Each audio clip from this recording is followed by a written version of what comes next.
In this very nice, sturdy, and very stylish box, there's a Puma model that I always liked, and this is one of the highest tech models from Puma that released in the early 90s that I always wanted, and every chance I have and I see a new release, I try to grab it. Hey guys, welcome back to the Kicks Reasons channel. Today we're looking at the Puma Disc Blaze in the white and mint colorway. This is an OG colorway that I absolutely love, and this OG colorway was one of the first that I actually saw from the model. I loved it so much back in the day, but me being a huge Reebok fan at the time, all my money, as little as they were channeled towards getting Reebok models. So I never had a chance to buy this model, but I always liked it because Puma was one of those companies that were investing a lot of new technologies, they were inventing a lot, and they were always trying to stay on top of the market and beat some of the competition, because at the time the competition was even bigger than now. All the companies were trying to produce models, they were high-tech, and everybody was into high-tech sneakers. And Puma coming up with the disc system was one of the most amazing things at the time. Removing the laces, everybody was trying to compete with that. Reebok later created the Exo pump system that was removing the laces as well. Other companies were trying to do different things here, but Puma was really having some very good idea with that, which even today companies are kind of borrowing the idea and modifying it and perfecting it with the BOA system that has been now implemented in all kinds of footwear, including ski boots, hiking boots, and stuff like that. So the Disc Blaze was one of the highest tier runners at the time. It featured a full-length trinomic system, which was coming from the heel all the way to the forefoot. And again, they felt extremely comfortable.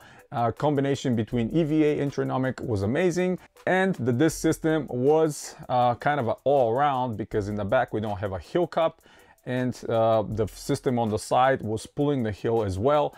That way, when you were cranking the Puma disc, when you were cranking the disc, the system was containing your foot into place very nicely. Now, if you've been with my channel for a while, you know that I grabbed one of the last retros prior to this one, which came back in 2015. And if I pull this one out, you guys are gonna see that I actually wore this one a ton. This is another original colorway, that kind of a speckled pink with the purple and with the white. This was another one that I absolutely love. I remember back in the day, those two sitting next to each other in the store, and I was trying to figure it out which one I like more, but it's hard to judge because I absolutely love both of them. I really like the inner liner of the mint because it's this orange and black kind of a checkerboard sort of abstract looking colorway, which I always liked, where the other one is a little bit more muted because it's that dark navy blue with the black, so you can't really see those patterns, but they're there. And then the other thing I really like is they were very well ventilated. The mesh on these shoes was excellent. As much as I can remember, I think the synthetics on the upper, where the toe box is, back in the day were a little bit softer and kind of a different material. And Puma has trying to replicate it in different models, like the 2015 is completely different than now 2023. Again, these came in 2023, kind of flew under the radar for me, but I was recently browsing the Sneakers and Stuff SNS website, saw these on sale for around $60, and I didn't hesitate for a moment because I love this model and the colorway. And for me, it was actually a surprise that they existed. I didn't know that they were released again. So I wore these a ton. These are going to be worn a ton as well. And what else here they have done compared to the last retro?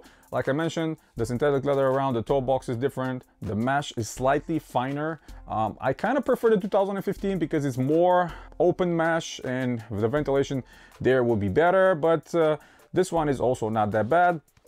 And obviously the iconic colorway of the mint and the white with the combination of the orange. These are screaming summer footwear, and they are going to be worn a ton.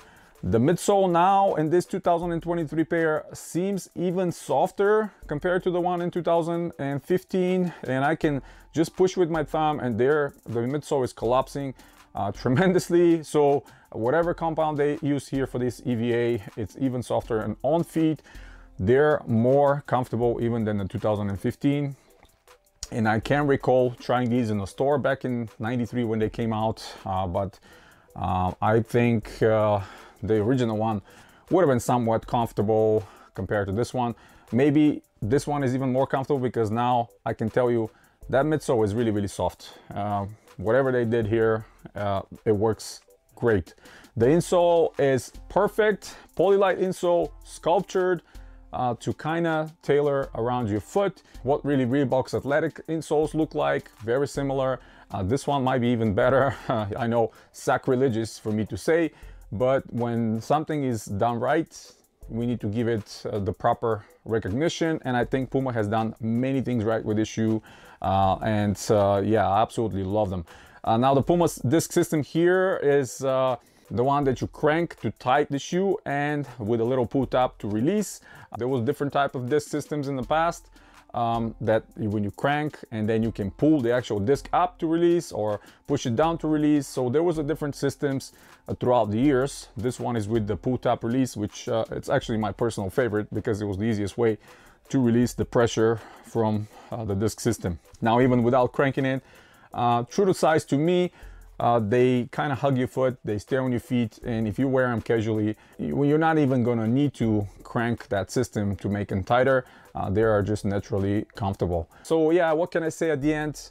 Another big surprise by Puma. Every once in a while they'll be releasing these models that I absolutely love. I mean, these were models that came out when I was in high school, always liked them, always wanted them, never had them, and of course the story is now they're being released and I grab them to enjoy. This is really the pivotal moment in a footwear history back in the early 90s where everybody was competing and was creating high-tech models that even today are not made like that. A lot of sneakers today are more conventional, more classic looking, and very rarely companies take risks to create something unique, and this was something unique that most of us back in the day really liked.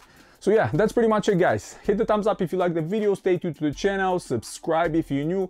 Check out some of the other videos coming very, very soon. A couple very new models from Reebok that just released are going to be featured on the channel, so stay tuned for that. And as always, guys, you have a wonderful day.